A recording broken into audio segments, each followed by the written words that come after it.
Welcome to Raise the Line with Osmosis.org, seeking solutions with leading experts on how to increase healthcare capacity so people can get the care they need during the COVID-19 crisis and beyond. Hi, I'm Rishi Desai, and today on Raise the Line, I'm happy to be joined by Brandon Perthuis, Chief Commercial Officer for Fulgent Genetics. Just a few weeks ago, the FDA granted emergency use authorization, an EUA, for Fulgent's at-home COVID-19 test. They're also rolling out an antibody test, so we have a lot to talk about. Thank you so much, Brandon, for joining us today. Brandon, why don't you tell us a little bit about yourself and what led you to your current role at Fulgent? Yeah, certainly. First, appreciate you having me today. It's a privilege to be on your program here. So my career essentially has been all genetics. Starting in 2003, I entered in the field of genetics, spent about 11 years in academia at Baylor College of Medicine, all in genetics, mostly on the commercial side. So, certainly not an expert in infectious disease like you are, so take it a little bit easy on me today. But, we were thrusted into this pandemic early on. We wanted to, get more involved in testing. And so we found myself here at Fulgent now. I've been here about 3.5 years. It's historically focused on rare disease, pediatric genetics. I'm the chief commercial officer of the company, as you mentioned. So it's been an interesting run in genetics. I think I've been sort of, really hit a lot of different waves in genetics.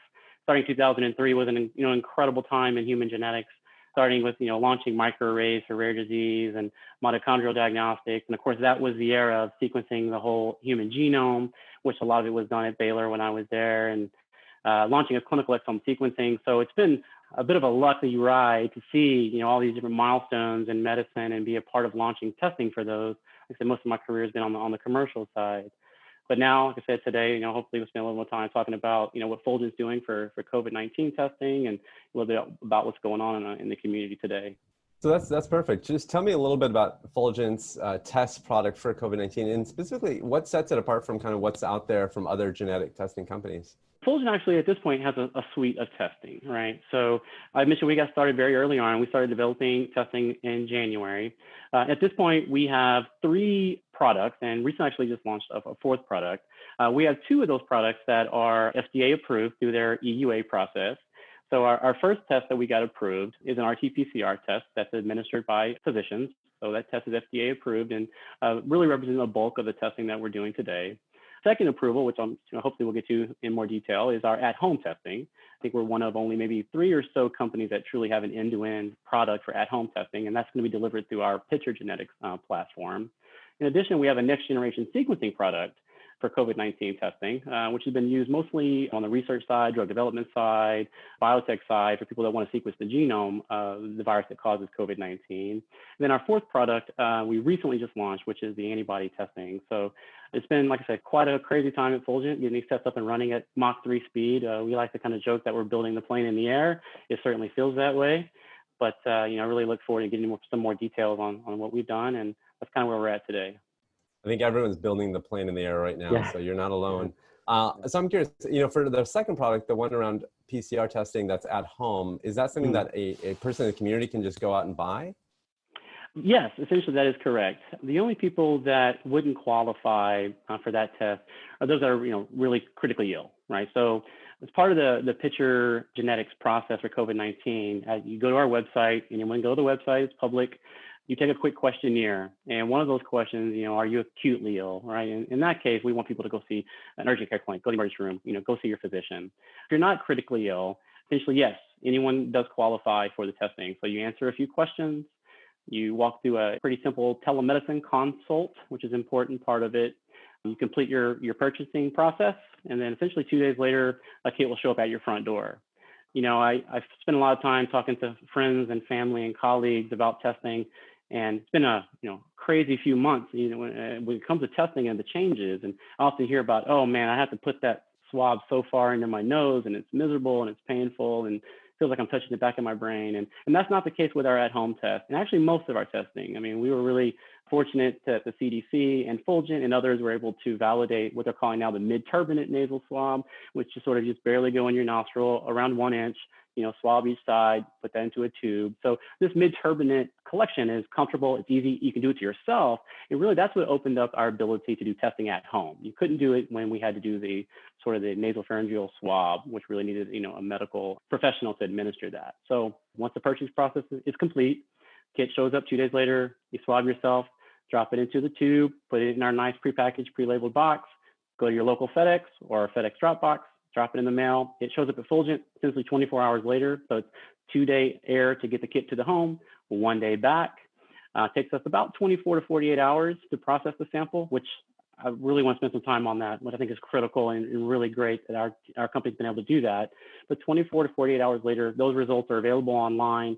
Patient gets an email and we'll get their results, which at this point, it's detected, not detected, or inconclusive, right? We do see some inconclusive, which is where only, one of the markers for the virus is positive instead of two.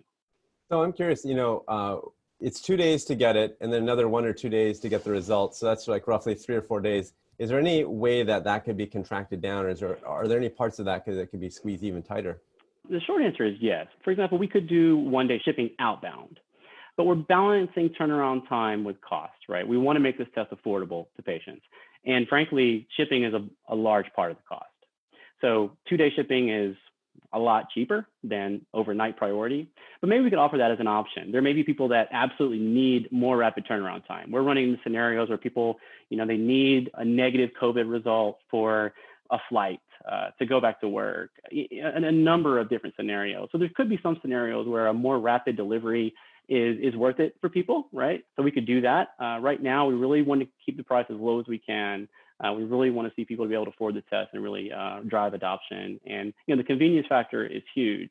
I mean, we've all seen, even just this morning, right, the waiting lines at these drive-through facilities, the walk-up facilities, and that's no knock to the people running those drive-through facilities, right? You physically can only put so many cars in line. You can only physically swab so many people. I think they're doing an amazing job. They truly are. But there's a physical limitation to that. So if we can get people to take the test at their home, the convenience factor is huge. And also, they don't have to experience exposure to themselves or expose other people. I mean, they can do it in the privacy of their own home. You can serve PPE from the medical professionals. They don't have to do the swab. So I think there's a lot of advantages for doing the test at home. That makes sense. And then talk to me about sensitivity, which, for those listening, just to recap, if you have 100 people that definitely have COVID, let's say somehow you magically know they have COVID, how many of those folks would get captured or get identified using that turbinate swab that you just described? Right. So it's a good question. It's like 99%, right, sensitivity for the RT-PCR test. And that's another topic, either for this session or the next, we can get into the different types of testing, because there's a lot of confusion out there. We do RT-PCR, right? That's sort of the gold standard. That's the most sensitive test. That's what, most people are having run. But then you get into antigen testing and rapid testing and other things, which much lower sensitivity. And whether it's at home, whether it's at a clinic, at a drive-through, our test is the same across all platforms. So we're not doing a different test for the different types of collection. It's the exact same laboratory process. And from what we've seen, from what's been published, CDC and others, the sensitivity versus the nasopharyngeal swab versus the mid-turbinate swab is almost identical. And then, of course, across the country, testing is coming back up as an issue, especially as we're trying to figure out how to get a handle on the increased number of cases. Let's say that, we were to wave a magic wand and everybody could afford the test right now. What's the maximum capacity? I mean, could we do 1 million a day just through Fulgent? Or, I'm just trying to put my head around, what could be offered, and what are the limitations really on that? Yeah, that's a good question. Short answer is no, I can't do 1 million a day through Fulgent. But, collectively, it's been an impressive response, not just from Fulgent, from all the laboratories, not just the laboratories, right? From other vendors, suppliers, organizations. They've really pivoted quickly to address the testing needs, right? So sure, there is a shortage. We hear that, we know that. But collectively, the medical field, the industry has responded well and pivoted on a dime really to launch this. As I mentioned, we've never did this before, right? This was brand new for us. So to answer your question directly, we currently have capacity for around 20,000 a day, right? That's what the lab can physically do. Now we're scaling that as fast as we can. And we think by sometime in August, end of August, that could be 40,000 per day. That has not been trivial. And I cannot applaud the Fulgent staff enough, the leadership, the staff, the personnel on the job they've done. Before this pandemic, before this crisis, Fulgent was a genetic testing lab operating Monday through Friday, 9 to 5, right? That was who we were. Today, we're running 24 hours a day, 3 shifts a day. We've hired hundreds of new people, 7 days a week. We've had to build warehouses to hold inventory. We've had to put mobile offices in the parking lot to hold the new staff, to do the accessioning. We've had to build new inventory control systems. Can you imagine managing the supply chain for the kits and everything to do 40,000 tests a day? So it's been an amazing overhaul of the organization. And we've been very successful with our partners in our testing. And I think a big reason for that has been our turnaround time. Certainly the quality is there, but a lot of the PCR tests are similar. It's the CDC approved kits, an FDA approved product. They're quite similar, but getting test results out in 24 hours is tough. It really is, right? And we've seen in the news the delays and some horror stories of 7 to 10 days. But usually, we see an average turnaround time in the industry around 3 days, 4 days.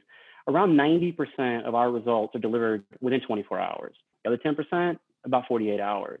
So to do all of this has just been an amazing overhaul, and I think the company's done a really good job. And honestly, we're proud, we're honored to be play a small part in this, really. But really, the attitude around the office is not one of any complaining, right? That we're working all these extra hours, and we're having to work this third shift that's 2 a.m. to 8 a.m.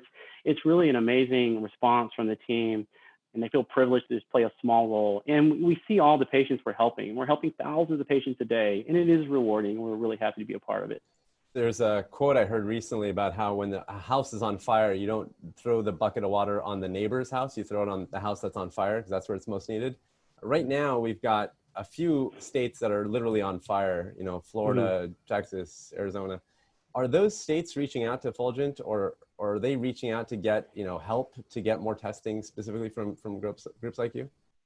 So short answer, yes, but we don't think enough, right?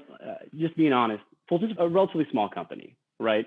We're not as well known as the big reference laboratories. So I think when a lot of people think testing, they think of the big reference laboratories that we all know, and not a lot of people know to reach out to Fulgent. We do have states that reach out. Certainly Texas has been a high volume area for us. And LA, which is our laboratory, is located in LA. I mean, those have been, high volume areas for us, but the company does have capacity, and we really look forward to sort of getting the word out that, we have the capacity, we have the turnaround time. I don't want to bore you too much with everything else, but we've built end-to-end solutions to manage drive-throughs. So we now have a system that a patient can go to our website, schedule an appointment at a drive-through. We manage the entire booking process, the billing process, the reporting process. So now we can really help these drive-throughs become more efficient. We have a full solution for end-to-end big employer testing that want to routine test employees. We've done a lot. So we're responding as rapidly as we can to these testing needs, and the turnaround time, our ability to interface, our inventory. I mean, I think last I checked, it was something like 700,000 or maybe more kits in inventory. So back to the original question, they do reach out. We hope more people reach out in the future. Thank you. One other thing you mentioned at the top I want to go back to now is the antibody testing. And I know that that's one, it sounds like one of the newest products you've launched. Can you just walk me through how you recommend people think about antibody testing? Who should get tested? I know that the CDC has reported, nationally, it seems about 6% of folks have had COVID. So just walk me through who you think should be reaching out to Fulgent to get that kit. That's a great question. And I'm probably not the best answer, to be honest with you. I think there's still a lot of questions on what is the best use of antibody testing. We get asked for it all the time, right? We see that there is a value and there is a need, but I still think the jury's a little bit out on how best to use it. I still think there's some questions around how long the antibodies are staying in the body. What does it mean for reinfection rates? So I think some of those questions tend to be answered. So I think I'll leave that to the professionals to come up with the best protocol on how to use it. We'll do our best job to deliver the test. That makes a lot of sense. Brandon, you also said that Fulgent wasn't doing this initially, but you kind of quickly got into the fight and are obviously valiant warriors helping us figure this out together. I'm curious to know, what do you think are going forward, kind of the things around the corner that aren't being talked about today by the mainstream media, but because of where you're at, you kind of see the issues arising already? I think the demand for testing is just going to continue to go up, and it's not going to go away anytime soon. I think we all are predicting the fall to be, the flu season, right? And my guess is there's going to be a need to test for multiple viruses in the future. Maybe we test for flu and COVID-19 in the future. So I think, there's a lot of talk about testing, restricted access to testing, but the need for testing is going to continue to grow. So I think maybe what they're not talking about as much is the back to work programs. And perhaps that's because a lot of these big employers, some of the biggest employers in the United States we've spoken with, they're still trying to figure it out themselves, right? They know we need to do it, but how do you administer it? How do you actually make use of it? So I think, the continued expansion of testing, continued more detailed back to work programs, I think it's just going to continue to grow, and hopefully, everyone can continue to do their part to scale to meet those needs. Another thing I'd love to get your opinion on is, the healthcare system in general has been fractured for many years, but COVID has really exploited that. From your standpoint, what do you think are some things that we can do now to kind of strengthen that system based on this crisis? I think this pandemic is so unprecedented that, it's really hard to say, well, this is what we should have done, this is what we could do, this is what we need to do. And again, I think the response has been powerful. Is it perfect? No, of course not. But it's been good. It's been powerful. I mean, we've seen multiple industries band together to build ventilators, to build masks, to do the testing. The FDA, for example, I cannot imagine how busy they've been, right? And they continue to churn out approvals. They continue to make sure the tests are of high quality. So I think everyone has really, done a pretty good job on this. Again, I'm on the testing side, right? So I'm sort of specifically thinking about the testing side. Certainly there's challenges as it relates to, hospital beds and ICUs being stretched. But, I look at the effort that's been put forth, and, I think it's been pretty strong. With the FDA doing EUAs, as you know, there's, of course, a concern that maybe some of the things that they're approving may not be as effective because they just simply haven't had the time to really do the full due diligence and vetting in an emergency situation like we have now. Right. What is your stance when people say, well, how do I know this really works when the FDA didn't have the full amount of time to vet it? Right. I can talk to that quite detailed. I was very involved in our EUA process, and I think that's a misconception. I really do. The amount of detail that the FDA put into our process, the number of questions, the number of back and forth, the phone calls, the stability studies, the usability studies, I think they're doing a really good job. I don't think there's anything rushed. I wish I could sit here and say that, it was an easy process. We just had to send in a piece of paper and, a few days later we got our FDA approval. Couldn't be further from the truth. They really, really vetted the test, and especially the at-home test. And I think that's why you see that Fulgent is one of only 3 companies or so that have a true end-to-end solution for at-home testing. Some people have pieces of the puzzle, like maybe they have a test or maybe they have a kit or a process. But the FDA has taken that very seriously. And that process took us, many, many weeks and tons of man hours. These submissions that we've had to turn into FDA have been very detailed, very thick packets. So, I think they've done a great job. And I think if they're issuing EUAs, they've done a good job vetting that test. Brandon, a lot of our audience is going to be students, future healthcare professionals, future geneticists, maybe that want to start a company like what you're doing. I'd love to get your advice as they're sort of exiting and emerging from schools and graduating and kind of entering the workforce. Sure. During this pandemic, we've hired literally, hundreds of people, right? A lot of young professionals. And it's been a wonderful experience for them to be a part of fighting this pandemic. And I think they feel rewarded to be able to give back to the community, to give back to patients and play an active role here. But in terms of, just genetics and this field in general, what more exciting field is there, right? We've been talking about it for decades about, personalized medicine, personalized healthcare, right? Well, what empowers that? Your genetics, your genes, genomics. And we're just beginning to really unlock all of that. Even though we sequenced the genome a long time ago, it wasn't affordable for a very long time. We didn't have enough knowledge of the genome to really unlock it. But now you're seeing with cancer treatments, personalized therapies, companion diagnostics, I think the idea of personalized healthcare, personalized medicine powered by genomics and genetics is an incredibly powerful field. We're also making genetics more accessible to patients now through direct-to-consumer products like Picture Genetics. You can order your own genetic test. You can have telemedicine. You can take more control of your health.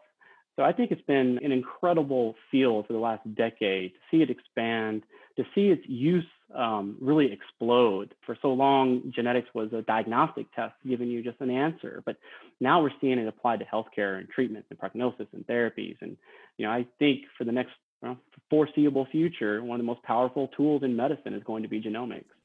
Brandon, I know that a lot of our listeners agree with me when I say that right now in this battle with COVID-19, testing is at the forefront of what we have to get our hands around. You're doing that. So I want to thank you for your work, your entire team's work. I know it's not just one person. And there are a lot of people I know at Fulgent that are working day and night, as you mentioned, and for joining us and sharing your wisdom with us today. It's been my pleasure. Thank you for having me, and look forward to doing it again someday.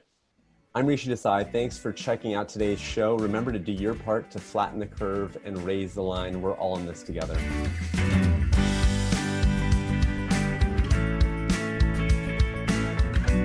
For more information on how you can help raise the line and flatten the curve, go to osmosis.org/COVID-19. If you like this podcast, please share it on your social channels. You can also subscribe to the series and check out all of our podcasts at osmosis.org/Raise the Line Podcast.